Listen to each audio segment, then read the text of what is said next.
Long ago in a peaceful kingdom, a wealthy scholar named Devata had spent his life studying scriptures and debating spiritual texts.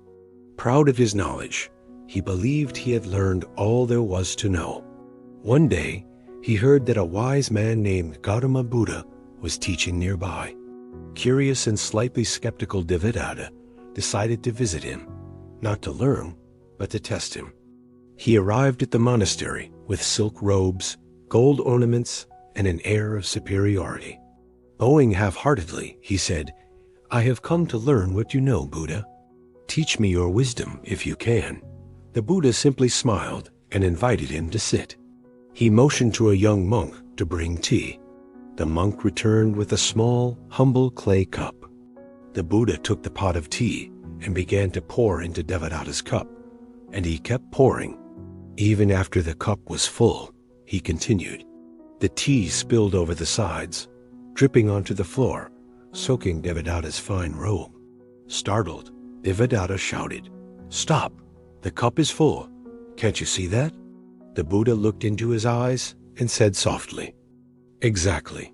How can I teach you anything when your cup is already full?" In that one moment, Devadatta understood. All his pride, all his assumptions, all his ego had left no space for true learning. He bowed low this time, not out of formality, but out of respect.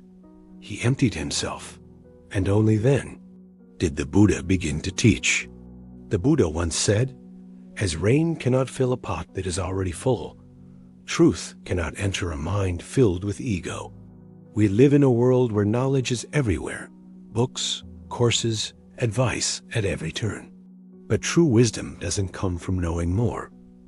It comes from being open, being empty, being humble, letting go of the idea that we already know. Moral of the story: a full cup can hold no more. To receive truth, we must let go of pride and come with openness like an empty vessel. If this story inspired you, please like, share, and subscribe for more soul-touching stories from the Buddha's teachings. Thank you.